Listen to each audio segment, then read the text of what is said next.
2025 December 16వ తారీఖు current affairs.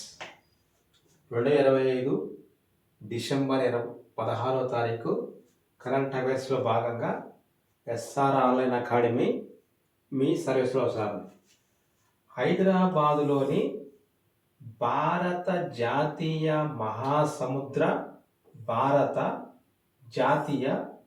మహాసముద్ర సమాచార కేంద్రం ఇన్కాయిస్ ఏ నగరంలో ఉంది? ఇన్కాయిస్ ప్రధాన కార్యాలయం ఉన్న నగరం హైదరాబాదులో ఉన్న ఇన్కాయిస్ భారత జాతీయ మహాసముద్ర సమాచార కేంద్రం హైదరాబాద్లో ఉంటే, దానిని యునెస్కోకు చెందిన పారిస్లోని భారత రాయబారిగా శాశ్వత ప్రతినిధిగా వ్యవహరిస్తున్న విశాల్ వి శర్మ సందర్శించారు. ఆ విశాల్ వి శర్మ యునెస్కోలోని భారత రాయబారిగా ప్యారిస్ నగరంలో యునెస్కో అనే సంస్థ ఐక్యరాజ్య సమితికి అనుబంధంగా ఉండే ఫ్రాన్స్ దేశంలో ప్యారిస్ నగరంలో ఉండే ఒక అంతర్జాతీయ సంస్థ. ఈ అంతర్జాతీయ సంస్థకి భారత రాయబారిగా మరియు యునెస్కోలో భారతదేశ శాశ్వత ప్రతినిధిగా వ్యవహరిస్తున్న విశాల్ వి శర్మ 2025 డిసెంబర్ 16న సందర్శించడం వల్ల ఇది వెలుగులోకి వచ్చింది. ఇక్కడ 2 బిట్లు ఉన్నాయి మనకి. యునెస్కో ఉన్న నగరం ప్యారిస్, యునెస్కోకి భారత రాయబారిగా శాశ్వత ప్రతినిధిగా ఉన్నది విశాల్ వి శర్మ హైదరాబాద్ నగరంలో ఉన్న భారత జాతీయ మహాసముద్ర సమాచార కేంద్రం ఇన్కాయిస్ని సందర్శించారు. ఈ సందర్శించిన సమయంలో ఆయన ఈ పర్యటనలోని భాగంగా synergistic ocean observation and prediction సిస్టమ్ను ఆయన పరిశీలించారు. అంటే సినాప్స్ ల్యాబ్ ఇన్కాయిస్లో ఉంటుంది. హిందూ మహాసముద్రము పసిఫిక్ ద్వీప ప్రాంతాలకు ముందస్తు సునామీ హెచ్చరికలను, సముద్రంలో వాతావరణ అంచనాలను ఈ కేంద్రం సినాప్స్ ల్యాబ్ అందిస్తూ ఉంటుంది. ఇన్కాయిస్ అధికారులతోని ఈ రాయబారి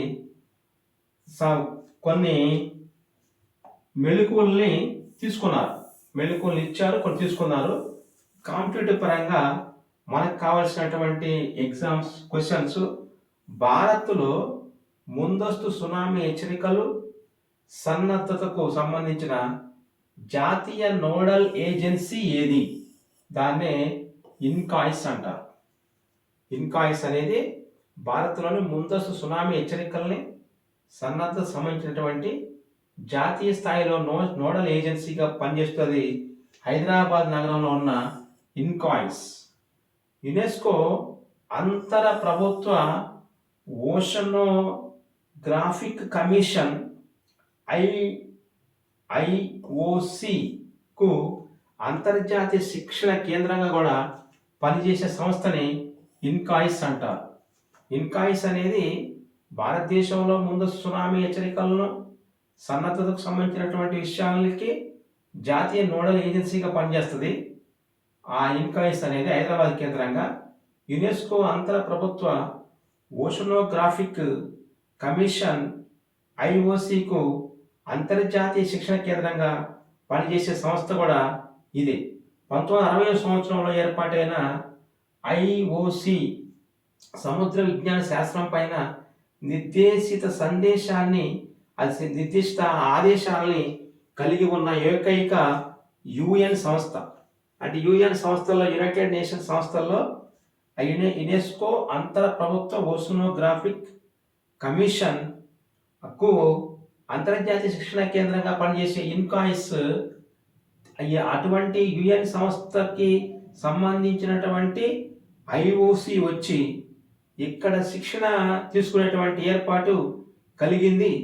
సముద్ర విజ్ఞాన శాస్త్రంలో అంతర్జాతీయ సహకారాన్ని పెంపొందించే క్రమంలో ఈ సముద్రం యొక్క ప్రజల యొక్క జీవితాలని, జీవనోపాధిని, సముద్ర పర్యావరణ వ్యవస్థని సంరక్షించే విధంగా ఈ సముద్ర విజ్ఞాన శాస్త్రాన్ని తీసుకువచ్చే క్రమంలోని ఈ యొక్క విశాల్ బి శర్మ పర్యటన అనేది పనిచేస్తుందని అతని యొక్క పర్యటనలో తీసుకున్నారు. ఇప్పుడు మనకి కాంపిటేటివ్ పరంగా కావాల్సింది యునెస్కో అంతర ప్రభుత్వ ఓషనోగ్రాఫిక్ కమిషన్ ఐఓసి ఎప్పుడు ఏర్పాటైంది? 1960లో ఏర్పాటైంది. 1960లో ఏర్పాటైన ఇది ప్రాంతీయ సునామీ సేవా కేంద్రంగా పనిచేస్తుంది ఐఓసి అనేది.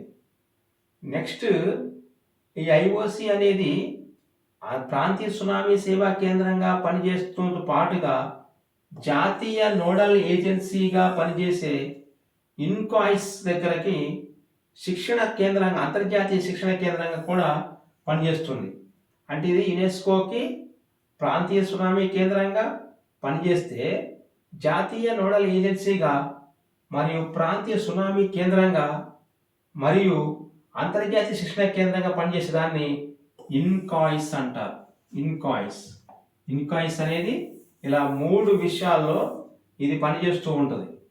ఇక నెక్స్ట్ ఈరోజు కరెంట్ అఫైర్స్ సంబంధించి రెండవది నదుల అనుసంధాన ప్రాజెక్టుల అమలులో ప్రస్తుత స్థితిగతుల గురించి ఈరోజు కరెంట్ అఫైర్స్లో భాగంగా వచ్చింది.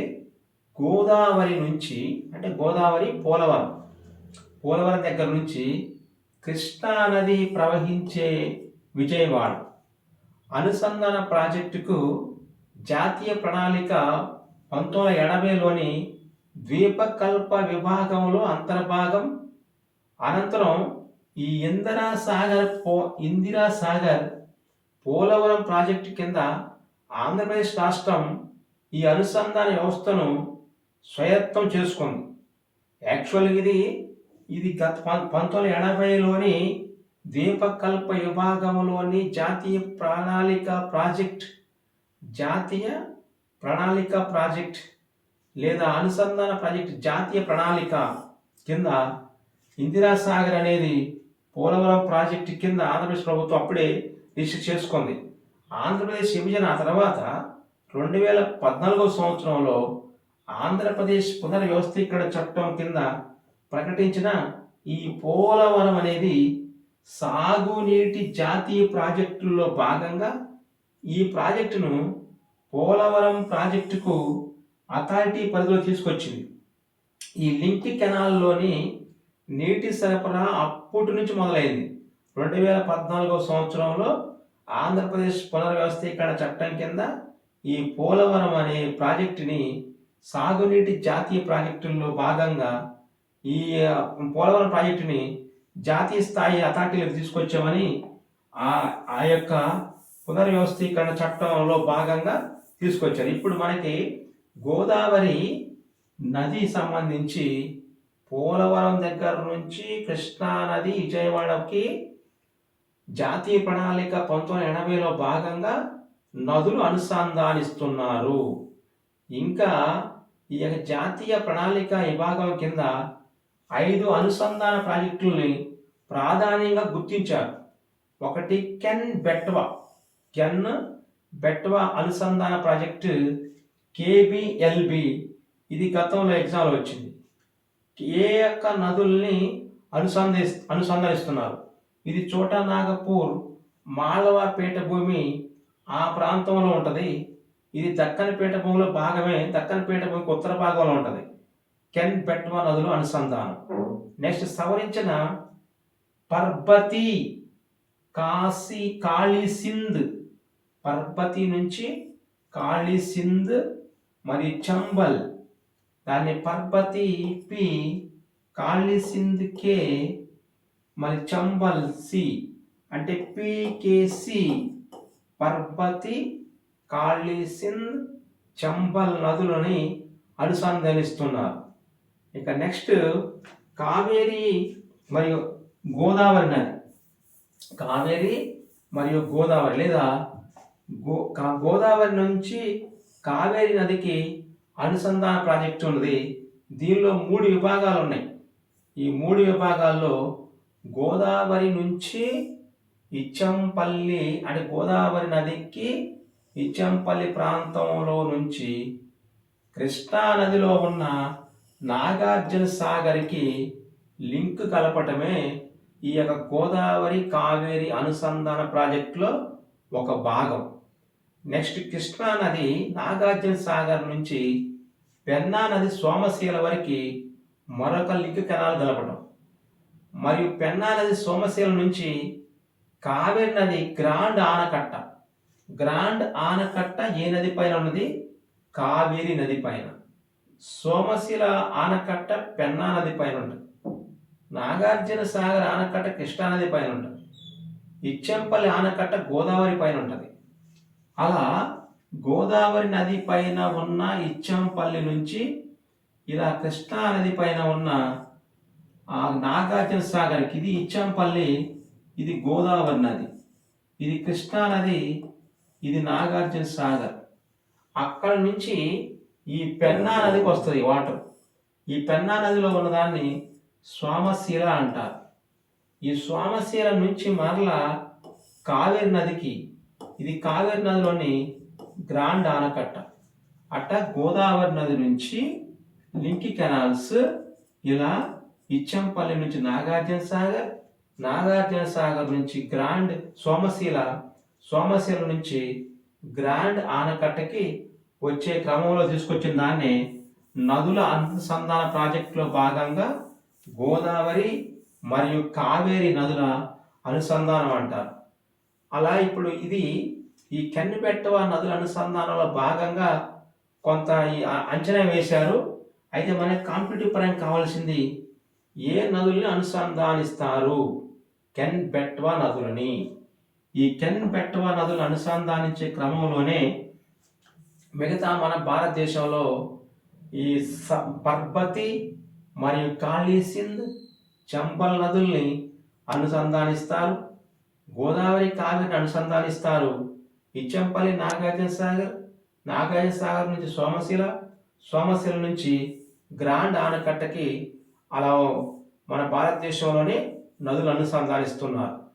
నెక్స్ట్ 3వ పాయింట్, భారత రాష్ట్రపతి శ్రీమతి ద్రౌపది ముర్ము గారు డిసెంబర్ 16 నుంచి 22 వరకు కర్ణాటక, తమిళనాడు, తెలంగాణ అంటే దక్కన్ ప్రాంతంలో పర్యటిస్తూ ఉంటారు.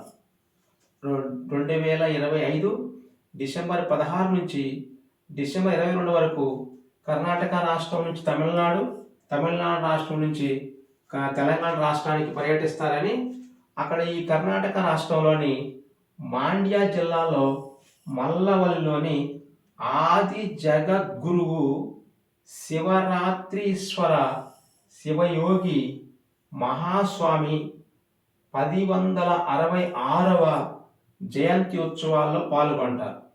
1066వ జయంతి ఉత్సవాల్ని డిసెంబర్ 16వ తారీఖున కర్ణాటక రాష్ట్రంలో మాండ్య జిల్లాలో మలవల్లి ప్రాంతంలో జరుపుకునే ఆయన జగద్గురువు శ్రీ శివరాత్రీశ్వర శివయోగి మహాస్వామి గారు. అక్కడ నుంచి మన భారత రాష్ట్రపతి గారు అక్కడ నుంచి తమిళనాడు రాష్ట్రంలో అంటే డిసెంబర్ 17వ తారీఖున తమిళనాడులోని వెల్లూరులో ఉన్న స్వర్ణ దేవాలయాన్ని సందర్శించి అక్కడ హారతి కార్యక్రమంలో పాల్గొని అక్కడ నుంచి మన సికింద్రాబాదులో ఉన్న బొల్లారం అనే ప్రాంతంలో రాష్ట్రపతి గారి యొక్క శీతాకాల విడిది కేంద్రానికి వస్తారు. ఇది గతంలో వచ్చిన బిట్. బొల్లారం అంటే ఈ భారతదేశ రాష్ట్రపతి గారికి 2 విడిది కేంద్రాలు ఉంటాయి. ఒకటి వ్యాస విడిది కేంద్రం సిమ్లాలో ఉంటుంది, వాళ్ళ అధికారిక నివాసమేమో ఢిల్లీలో ఉంటుంది. అది వ్యాస విడిది కేంద్రము సిమ్లాలో ఉంటుంది. అదే శీతాకాల విడిది కేంద్రము హైదరాబాదు లేదా సికింద్రాబాద్లో బొల్లారంలో ఉంటుంది. కరెక్ట్ ఆన్సర్ సికింద్రాబాద్లోని బొల్లారంలో ఉంటుంది. 2025 డిసెంబర్ 19 తారీఖున ఈ తెలంగాణ పబ్లిక్ సర్వీస్ కమిషన్ వారు నిర్వహించే జాతీయ స్థాయిలోని అన్ని పబ్లిక్ సర్వీస్ కమిషన్ల యొక్క చైర్పర్సన్తోని సమావేశం నిర్వహిస్తారు. అక్కడ ఆ సమావేశానికి ప్రారంభ ఉపన్యాసాన్ని తీసుకొస్తారు. నెక్స్ట్ డిసెంబర్ 20వ తారీఖున హైదరాబాద్లో బ్రహ్మకుమారిస్ శాంతి సరోవర్ 21వ వార్షికోత్సవంలో పాల్గొని ఈ మన కాలాతీత భారత దార్శనికత శాంతి పురోగతులకు బాటలు అనే విషయం పైన ప్రసంగించి ఆ బ్రహ్మకుమారిస్ వారి యొక్క శాంతి సరోవర్లో వార్షికోత్సవంలో పాల్గొంటారు. అక్కడి నుంచి నెక్స్ట్ టాపిక్ ఇంధన సంరక్షణలో భారతీయ రైల్వే కీలక ఘట్టాన్ని చేరుకుంది. అంటే ఈ యొక్క ఇంధన సంరక్షణలో భారతదేశంలో ఉన్న రైల్వే వ్యవస్థ ఈ జాతీయ ఇంధన సంరక్షణ దినోత్సవం సందర్భంగా మన భారత రాష్ట్రపతి గారు ప్రదానం చేసిన జాతీయ ఇంధన సంరక్షణ అవార్డు 2025ని మధ్యప్రదేశ్లో గుణా జిల్లాలో ఉన్న మియామి రైల్వే స్టేషన్, ఈ మియామి రైల్వే స్టేషన్కి ద్రౌపది ముర్ము గారు ఈ ఇంధన సంరక్షణ విభాగంలో ప్రదానం చేశారు. ఇక్కడ మనకి మియామి రైల్వే స్టేషన్ అవార్డు తీసుకుంది. 2025 జాతీయ ఇంధన సంరక్షణ అవార్డులో భాగంగా ఇంధనాన్ని సంరక్షించినందుకు ఇది మియామి రైల్వే స్టేషన్ ఆ పశ్చిమ మధ్య రైల్వే విభాగంలో డివిజన్లో ఉంటుంది. మన భారతదేశంలో దాదాపుగా 17కు పైన రైల్వే జోన్లు ఉంటే రైల్వే ఆ జోన్లలో ఒక జోన్ని పశ్చిమ మధ్య రైల్వే జోన్ అంటారు. పశ్చిమ మధ్య రైల్వే జోన్లో భాగంగా ఉన్న మియామి రైల్వే స్టేషన్ అనేది ఇటీవల కాలంలో భారతదేశంలోని ఎనర్జీ ఎఫిషియన్సీ విభాగంలోని అంటే ఇంధన సంరక్షణ విభాగంలో అవార్డు తీసుకున్నటువంటి ఆ యొక్క రైల్వే స్టేషన్ని మియానా రైల్వే స్టేషన్. ఇది గుణా జిల్లాలో మధ్యప్రదేశ్లో ఉంటుంది. ఈ మధ్యప్రదేశ్లో ఉన్న గుణా జిల్లాలో ఉన్న మియానా రైల్వే స్టేషన్ పశ్చిమ మధ్య రైల్వే జోన్లో భాగంగా ఉంటుంది. పశ్చిమ మధ్య రైల్వే జోన్లోని భాగంగా ఉంటుంది. నెక్స్ట్ అక్కడ నుంచి నెక్స్ట్ తర్వాత టాపిక్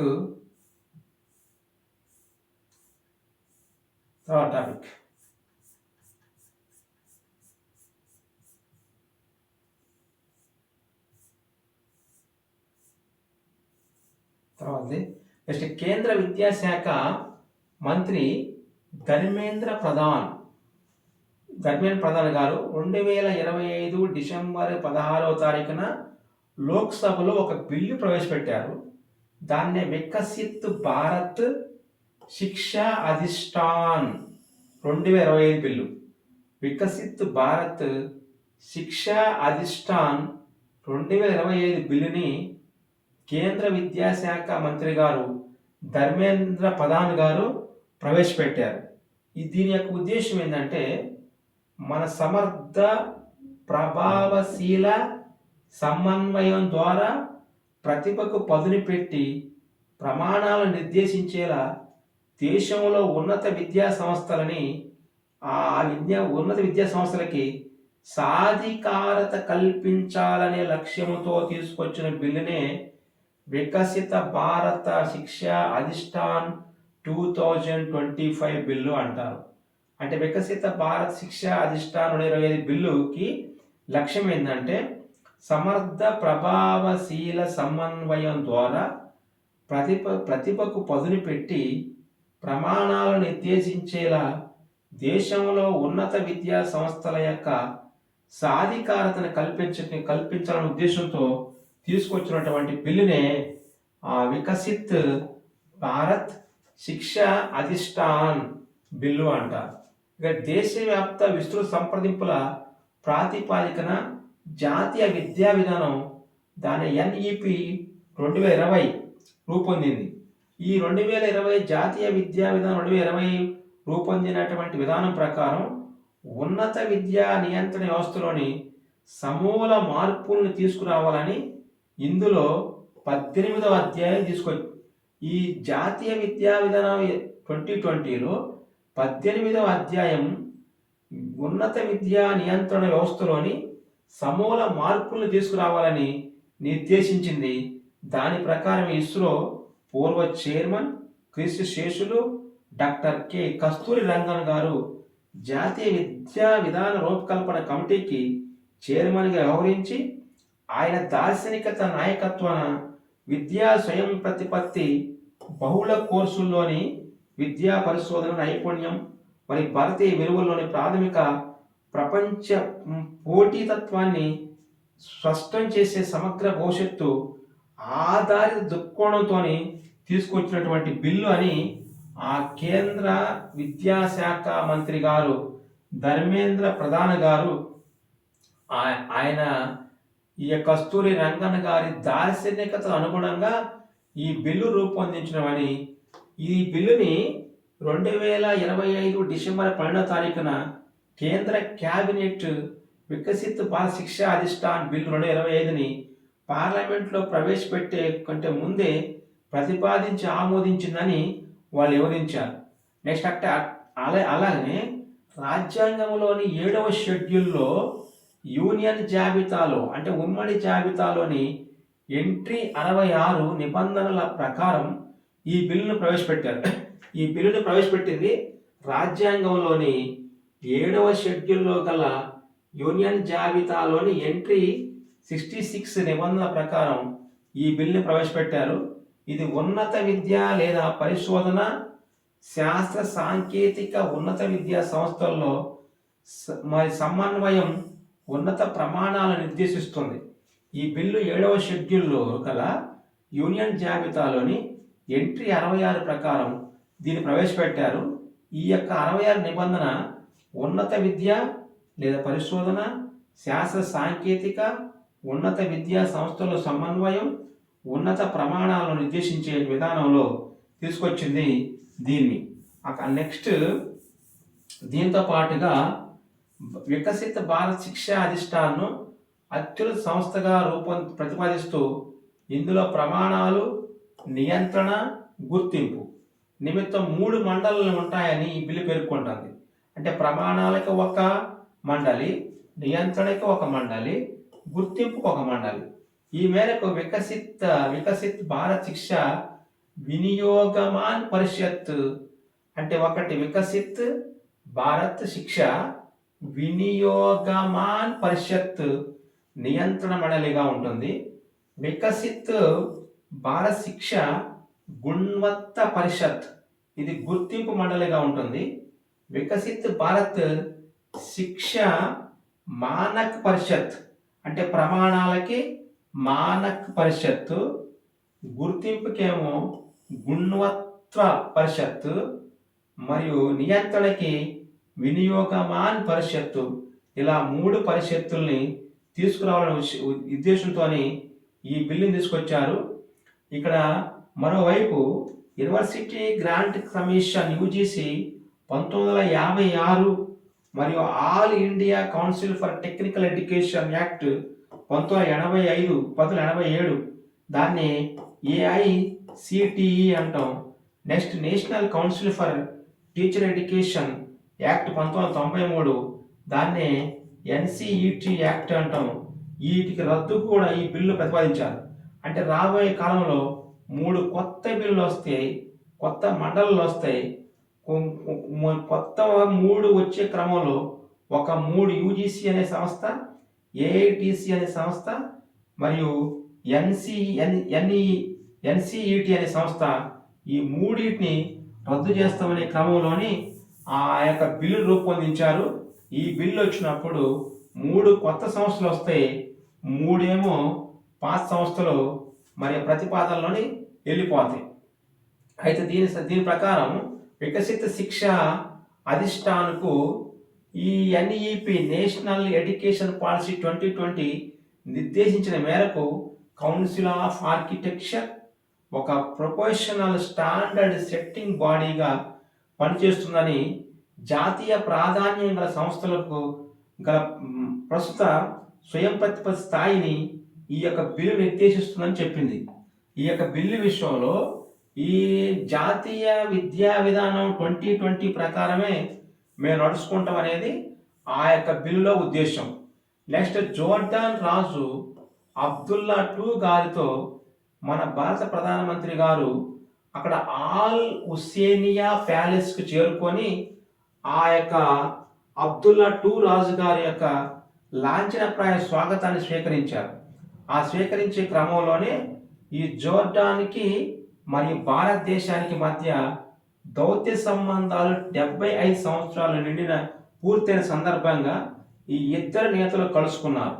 ఈ ఇద్దరు నేతలు కలుసుకొని ఉగ్రవాదాన్ని, తీవ్రవాద భావజాలాన్ని ఎదుర్కొనటంలో, దుష్టశక్తులు ఎదుర్కోవటంలో ఈ రెండు దేశాలు కలిసి పనిచేయాలనే కాన్సెప్ట్తోని వాళ్ళు ఈ 75 సంవత్సరాలు అయిన సందర్భంగా మన పునరుద్ఘాటించారు. అట్లాగనే వాణిజ్యము, పెట్టుబడి, రక్షణ, భద్రత, పునరుత్పాదక శక్తి, ఎరువులు, వ్యవసాయము, ఆవిష్కరణ, ఐటీ, డిజిటల్ సాంకేతికత, ప్రధాన ఖనిజాలు, మౌలిక సదుపాయాలు, ఆరోగ్యము, ఫార్మా, విద్య, సామర్థ్యము, పర్యాటకము అనే విషయాల్లో రెండు దేశాల మధ్య ఒక దౌత్య సంబంధాన్ని తీసుకొచ్చారు. నెక్స్ట్, జోర్డాన్ దేశానికి భారత్ 3వ అతిపెద్ద వాణిజ్య భాగస్వామి. ఈ జోర్డాన్ దేశానికి భారతదేశం 3వ అతిపెద్ద వాణిజ్య భాగస్వామిగా ఉంటుంది. అయితే ఈ ద్వైపాక్షిక వాణిజ్యం అనేది వచ్చే 5 ఏళ్లలో $5 బిలియన్ చేరుకోవాలనే కాన్సెప్ట్తోని భారత్లోని ఉన్నటువంటి యూనిఫైడ్ పేమెంట్స్ ఇంటర్ఫేస్, దాన్ని యూపీఐ అంటారు. యూపీఐ ఇది గతంలో కూడా ఎగ్జామ్ వచ్చింది. యూనిఫైడ్ పేమెంట్స్ ఇంటర్ఫేస్ తోని జోర్డాన్ డిజిటల్ పేమెంట్స్ వ్యవస్థను అనుసంధానించే క్రమంలోని మరి అక్కడ ఉన్నటువంటి ఎరువుల్ని మనకి దిగుమతి చేసుకునే క్రమంలో ఈ రెండు దేశాల యొక్క ద్వైపాక్షిక సంబంధాలు మెరుగుపరుచుకునే కాన్సెప్ట్తోని అక్కడ రెండు దేశాలు తీసుకొని. నెక్స్ట్, శక్తి అంటే పునరుత్పాదక శక్తి, ఎరువులు, వ్యవసాయ ఆవిష్కరణ, ఈ డిజిటల్తో పాటుగా అక్కడ ఉన్న భారతదేశానికి సంబంధించినటువంటి డిజిటల్ విధానం రెండు పంచుకుంటే ఆ పంచుకునే క్రమంలో అక్కడ ఎరువుల్ని మనం దిగుమతి చేసుకుంటాం. ఆ దిగుమతి చేసుకునే విధానంలోని మరియు రెండు దేశాల యొక్క సంస్కృతి సంప్రదాయాలు, అక్కడ జోర్డాన్లో పెట్రా, భారతదేశంలో ఎల్లోరా, ఈ రెండు ప్రాంతాల యొక్క సంస్కృతి సంప్రదాయాలని ఒకరికొకళ్ళు గౌరవించుకునే విధానంలో పెట్రా మరియు ఎల్లోరా మధ్య ఒక అనుసంధాన్ని తీసుకొచ్చారు. అలాగనే ఈ 75 సంవత్సరాల యొక్క వార్షికోత్సవాన్ని నిర్వహించుకున్న సందర్భంలో రాబోయే సంవత్సరాల్లోని రెండు దేశాలు వాణిజ్యము, ఎరువులు, డిజిటల్ సాంకేతికత, మౌలిక సదుపాయాలు, ప్రజా సంబంధాల రంగాల్లో ఎంఓయూలు అంటే మరింత సహకారాన్ని మరింత ఉత్సాహంతో జరుపుకోవడానికి రెండు దేశాలు నిర్ణయించుకున్నాయి. ఈ రెండు దేశాలు అనేవి ఒకటి వాణిజ్యం, ఎరువులు, డిజిటల్ సాంకేతికత, మౌలిక సదుపాయాలు, ప్రజా సంబంధాలు, ఆ విషయంలోని రెండు దేశాలు సహకరించుకుంటాయి. ఆ సహకరించుకునే క్రమంలోని ఈ గతంలో 2015 సంవత్సరంలో ఐక్యరాజ్య సమితి సమావేశానికి తొలిసారిగా వెళ్ళినప్పుడు అక్కడ జోర్డాన్ దేశంతో ఉన్న మొదటిసారి ఆ జోర్డాన్ దేశంతో ఈ భారతదేశ ప్రధానమంత్రికి కొంత సాన్నిహిత్యం కుదిరిందని వారి యొక్క ప్రసంగాలు చెప్పారు. ఇక నెక్స్ట్, భారతదేశానికి ఆ జోర్డాన్ దేశానికి మధ్య కుదిరిన ఒప్పందాల్లో ఒకదాన్ని కొత్త మరియు పునరుత్పాదక ఇంధన రంగంలో సాంకేతిక సహకారాన్ని అందించుకునే క్రమంలో ఎంఓయు కుదిరింది, మెమోరాండమ్ ఆఫ్ అండర్స్టాండింగ్, ఒక అవగాహన ఒప్పందం కుదిరింది.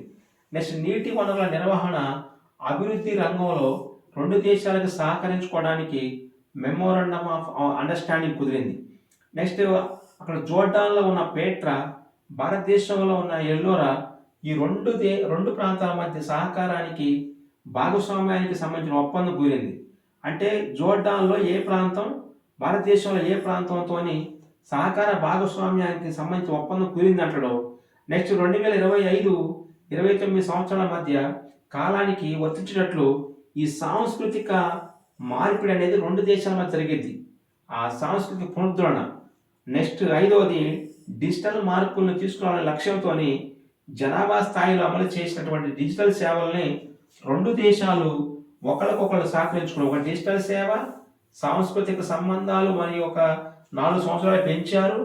మరియు పేట్రా ఎల్లోరా మధ్య సంబంధాలని భాగస్వామ్యాన్ని పెంచారు. నీటి వనరుల నిర్వహణ మరియు కొత్త పునరుత్పాదక ఇంధన రంగంలోని రెండు దేశాలు సహకరించుకుంటాయని వాళ్ళ యొక్క ఎంఓయూలో చెప్పారు. నెక్స్ట్ ఈరోజు అమ్మాన్ అంటే జోర్డాన్లో అమ్మాన్ అనే ప్రాంతంలో నిర్వహించినటువంటి ఇండియా జోర్డాన్ బిజినెస్ ఫోరాన్ని ఉద్దేశించి నరేంద్ర మోడీ గారు జోర్డాన్ రాజు అబ్దుల్లా II ప్రసంగించారు.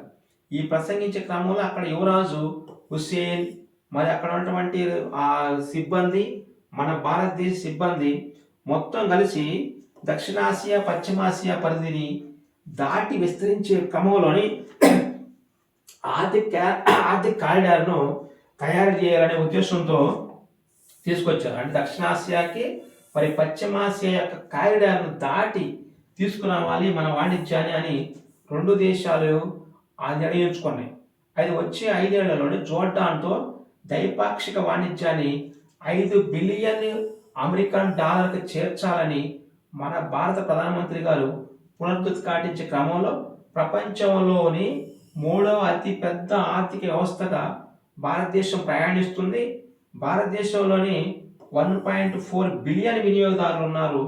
మీరు మా దగ్గర వ్యాపార అవకాశాలని అసంఖ్యాకంగా మీరు తీసుకోవచ్చు. అదేవిధంగా మన భారతదేశానికి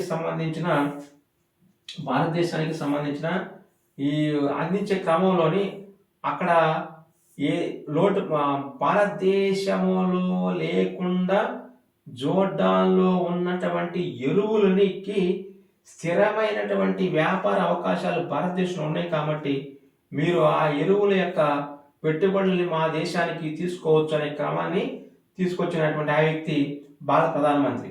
నెక్స్ట్ విజయ్ దివస్ 1971 సంవత్సరంలో భారతదేశము పాకిస్తాన్ దేశంలో భాగంగా ఉన్న అప్పుల్లో ఇటు పాకిస్తాన్ ఉంటే ఇలా భారతదేశం ఉంటే దాన్ని బంగ్లాదేశ్ అంటాం. దీన్నేమో పశ్చిమ పాకిస్తాన్, దీన్ని తూర్పు పాకిస్తాన్ అంటారు.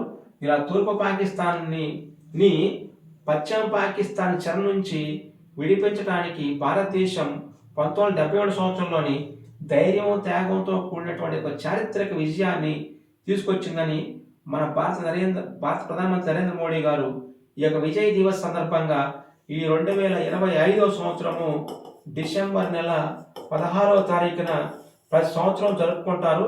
అలా 2025 సంవత్సరం జరుపుకున్నటువంటి దాన్ని విజయ్ దివస్ అంటారు.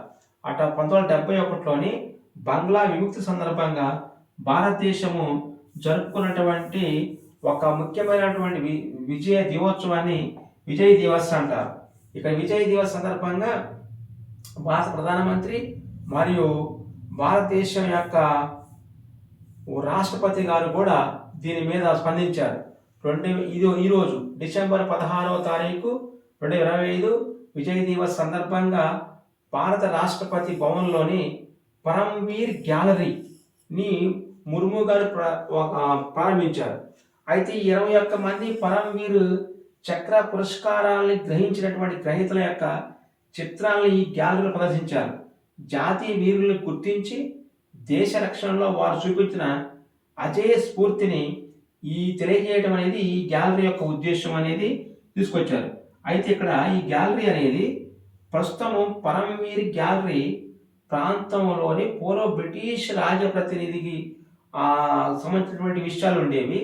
మన దేశ వీరుల యొక్క చిత్రపటాలని ఇప్పుడు ఆ వలసవాదాన్ని తీసేసి మనం ప్రదర్శించుకుంటున్నామని భారత ప్రధానమంత్రి మరియు భారత రాష్ట్రపతి గారి యొక్క ఉద్దేశం ప్రకారం దేశం యొక్క అంటే వలస భావాలని తీసివేసి మెయిన్ అంటే అన్ని మన సొంతగా స్వావలంబన దిశగా పోవాలనే కాన్సెప్ట్తోని 1971 సంవత్సరంలోని వీరమరణం పొందిన పరమవీర్ చక్రంలో ఉన్న 21 మంది ఆ పరమవీర్ చక్ర గ్రహీతల యొక్క చిత్రపటాలని ప్రదర్శించారు.